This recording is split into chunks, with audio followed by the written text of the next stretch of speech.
Is Friday, and our guided meditation will start in a few minutes. We'll let people show up. Uh, our Friday meditation is devoted to making amends, repairing relationships, and restoring our practice. And today, the theme is going to be reconciliation. What do we do when we have come crossways with other people?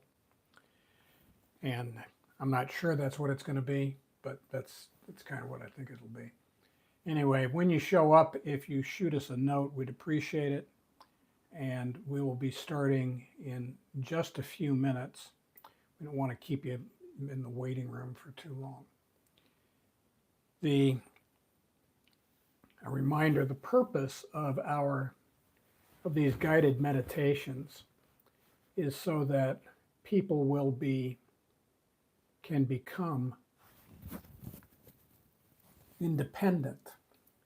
We don't want you to be dependent on the guided meditation. If you learn how to meditate, I hope, in these sessions, then you can take this to your house, and you can do this anyway, anytime you want to. You can have the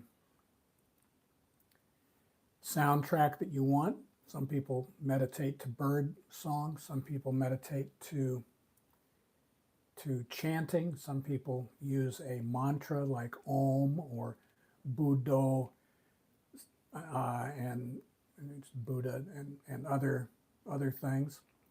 In our case, as you will discover soon enough, we use a ball of white light. Again, the purpose of meditation is to calm the mind and tame the heart. And we hope that if you learn how to do that, welcome, bud. If you learn how to do that on your own, then you'll be able to do this throughout the day. The whole idea is mobile mindfulness. It's easy, I guess, to be a holy man on top of a mountain, or to be calm when you're sitting on a prayer mat or your meditation cushion. It's a different thing when you're out in the real world, and we want this to be useful in the real world, so that's kind of where we're at. So we would urge you to be in a quiet place, turn off any Alexa or phones or whatever else you've got going on. You can watch this again and again, so you don't have to worry about taking notes. It's just focus on my voice and what we're talking about. And I'm going to rotate this so that you are looking at the Buddha instead of me during this, because that's the whole point. So, on my mark.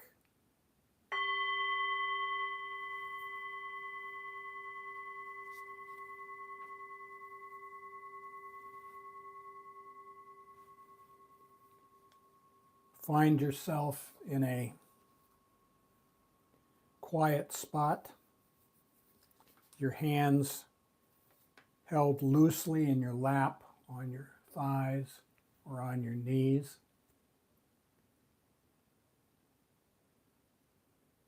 Close your mouth and breathe through your nose. Close your eyes gently and lower your chin towards your chest. Imagine a ball of light, an inch or two, 3 to 5 centimeters below your nostrils. And breathe in through your nose. Watch it go down past your heart to your stomach. And breathe out the same way. Breathe in through your nose. Watch the light go down past your heart to your stomach. and breathe out the same way.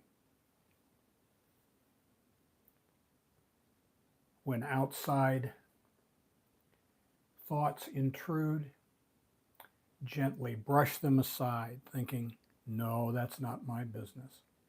I'm focused on my breath.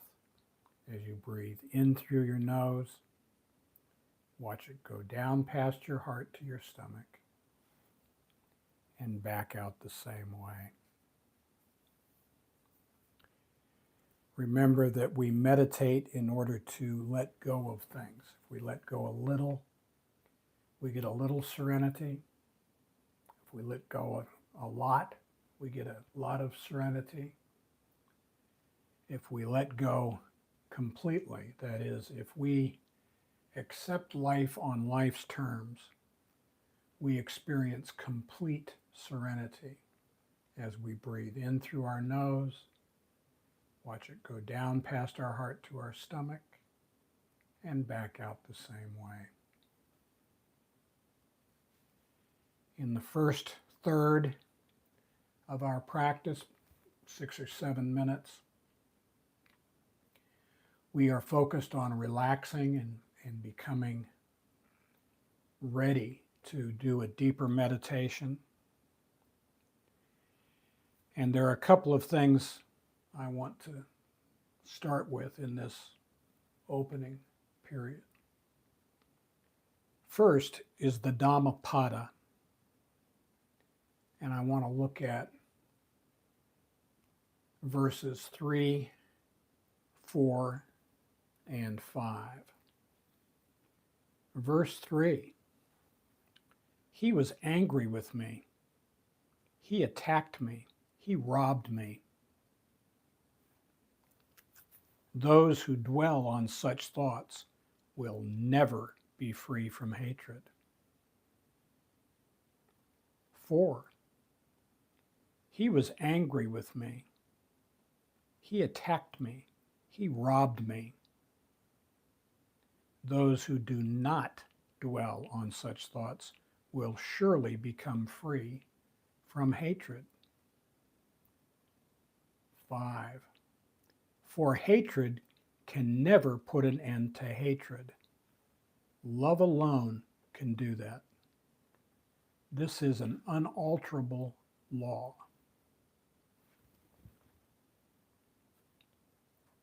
And that's the truth. This month, September, is in Mrs. Dhamma land, devoted to right effort, which is the first part of doing our meditation of what we're doing right now. Right effort is we must go to a certain place at a certain time intentionally.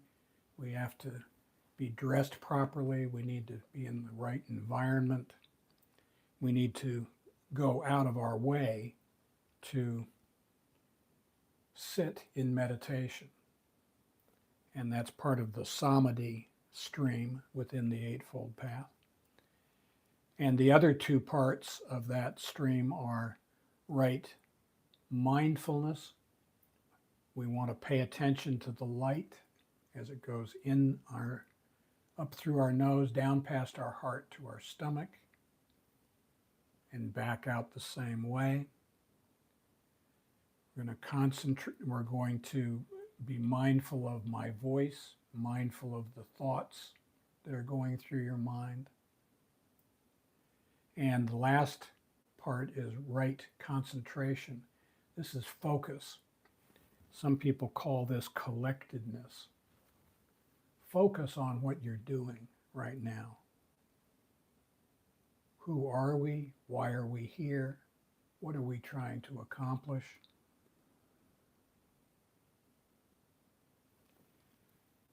I need to say something about the human experience. The human life is composed of 5 factors, and these are called khandhas. And the 5 khandhas are our body, our feelings, our memories and perceptions, our thoughts, and our consciousness. And these 5 things are all impermanent. They do not last. Unsatisfactory, dukkha, demonstrably so.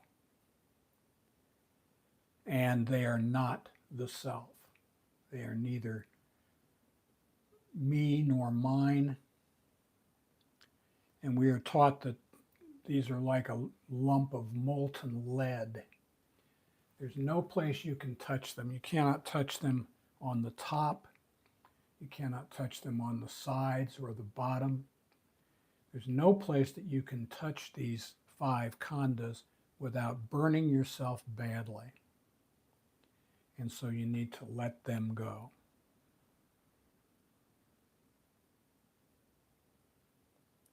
Continue to follow the light, brushing away outside thoughts.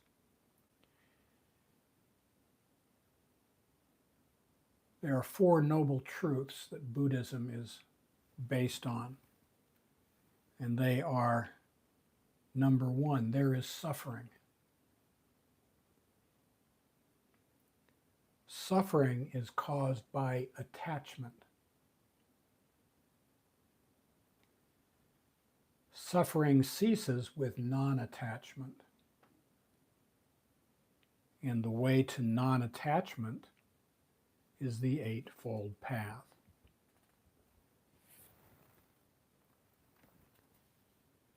I've mentioned the samadhi or meditation or concentration path. That's the meditation that we're doing now. If we meditate properly, wisdom will arise. And the wisdom arises in the last part of our meditation. Now that your breath is slowed down, you feel more relaxed and in tune.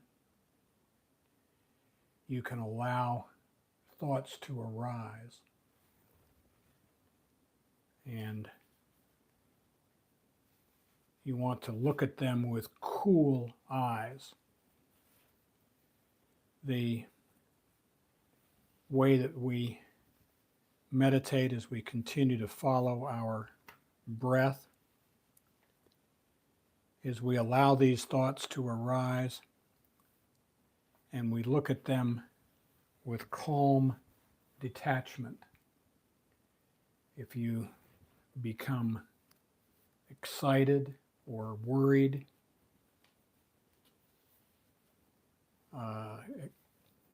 worked up in any way, if you become angry or sad or any other way,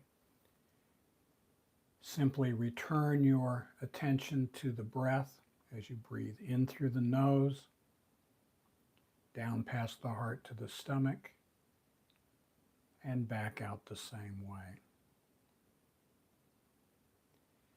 Now, in this tranquil state, we turn to vipassana, which is insight. Some people call it panya, which is wisdom. And these thoughts that arise, we don't try to drive this, thoughts will arise, and you can look at them with cool eyes. Examine our side of the street. Look at our intentions and motives. This is the end of the week. The week has probably had challenges. There have been outcomes that are not optimal. And we may have fallen afoul of loved ones. We may have come crossways with people we work with or people who work for us. We might have been at odds with people in our social groups. There may be things that we wish we had done a different way. So if those thoughts arise, you can look at them and ask yourself some questions. For example, was I being loving and kind, mindful of the divine spark in others? Or was I angry, fearful, and selfish?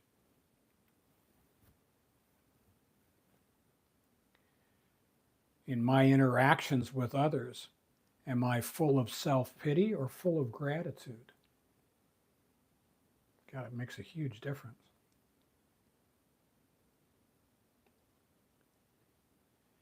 How might we fit ourselves to be of service? Remember that selfless service is the key to all of this. We do the work, and God takes care of the outcome.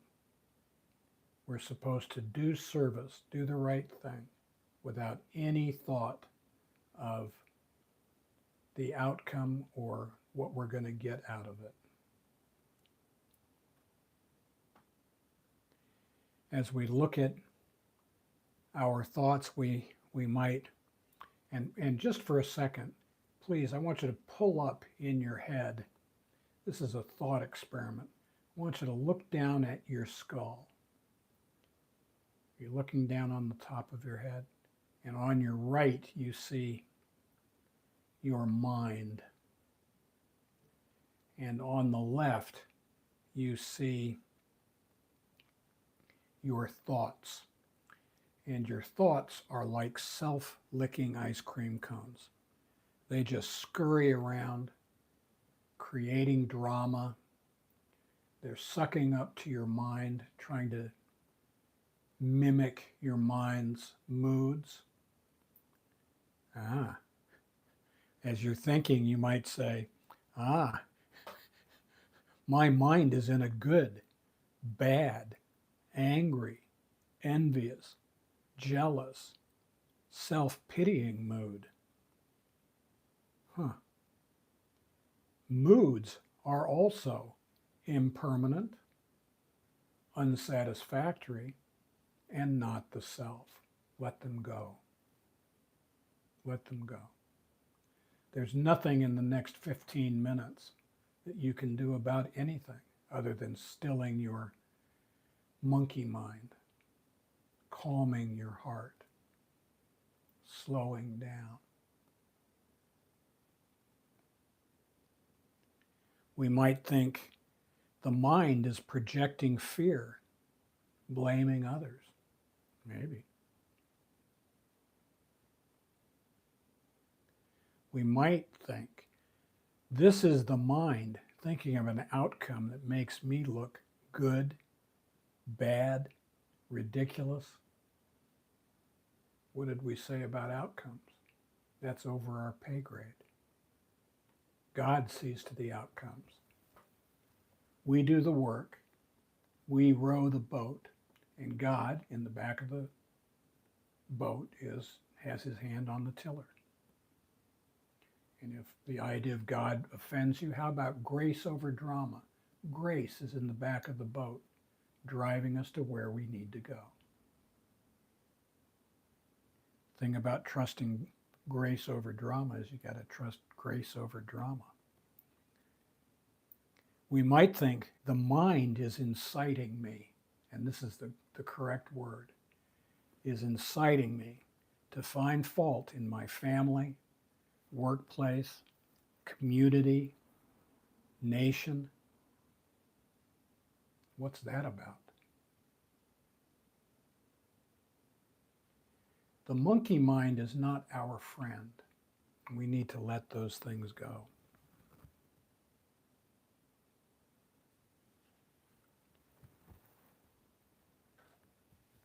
As we're contemplating what has happened this week, there are some things that we might consider. And I'd like to start with the Dhammapada, verse 252 and 253. 252. It's easy to see the faults of others, but hard to see one's own. 253. If one focuses on others' faults and constantly takes offense, one's own toxins flourish and one is far from their destruction. We poison ourselves by what we pay attention to. If we are looking for good things, we will find that's all we'll see. It'll be good stuff all around. If we're focused on bad stuff, we will surely find it. We don't have to go anywhere to find the negativity that so many of us get caught up in this modern world.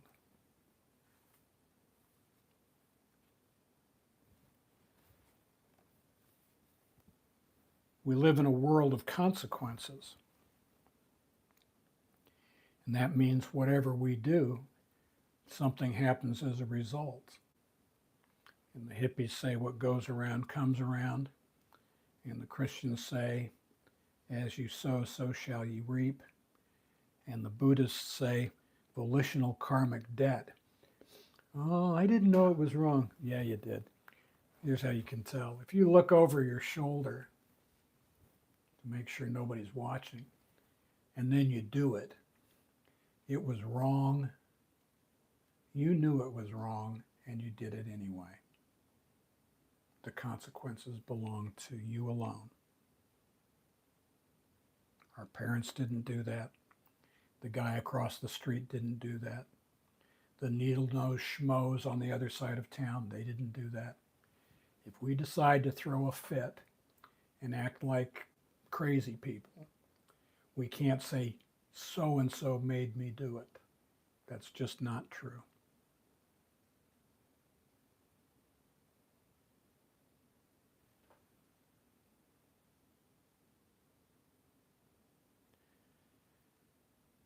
Ajahn Chah, no less an authority than Ajahn Chah, said that sometimes when he sat in meditation, it was like sitting on a red anthill. Boy, do I like to hear that. You know, that's another one of those thoughts that we might observe as we are contemplating. Oh, I can't sit in meditation. It's too hot. It's too cold. Now that's the mind winding us up. We have to think a little bit about this too.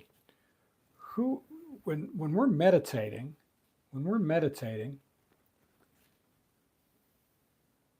who is it that is happy? The mind is. Who is it that's unhappy? The mind is. Who is it that's distracted, nervous, has to go to the bathroom? My back hurts, my legs ache. That's the mind. The mind would rather be running around stirring up nonsense than being calmed by us. Now, as we review our week and we look at the things that happened, there are a couple of things that we can think about. In these situations that arose this week, number one, was I minimizing my part and exaggerating the part they played? Maybe. Number two, did I set myself up as a victim? I mean, if I leave my television with a user overnight and I come home and it's gone, where's the surprise in that? You know, did I set myself up for this? Number three, did I expect someone to be something different than what they are? That's a really good one. You know, what did we think was going to happen? And it's directly connected to the last one, which is, Was I expecting perfection? I mean, in this world, expecting perfection? I thought that everything was going to work out perfectly. That's kind of nuts. So I'll kind of end on this. You know, the Latin amor fati is a love of fate. And it doesn't mean that you love fate, it means that you accept it. Amor fati is loving what we have, not envying what we have not. And we are as happy as we want to be. Our attitude is entirely up to us, and we are not the boss. That's what we have been taught. That's what we have learned in this life. Now, in a minute, I'm going to ring the bell again. You don't need to run away. You can stick around if you've got questions or comments. I'm happy to look at them, but I'm giving you a heads up. And as you go through this weekend, when you feel restless, irritable, or discontent, take a breath, find this tape on your phone or iPad or whatever you're using, excuse yourself, go into the other room, close the door, put the headphones in, imagine a ball of light an inch or two below your nostrils. Watch it as you breathe in through your nose, it goes down past your heart to your stomach, and back out the same way. And namaste.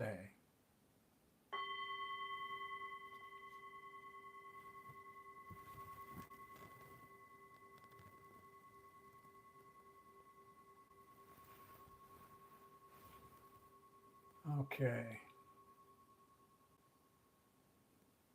Thank you for coming.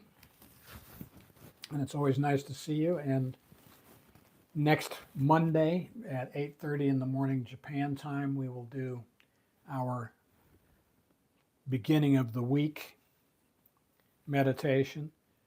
And next Friday, we'll do the same, with a little different theme, but we'll do basically the same thing that we did tonight.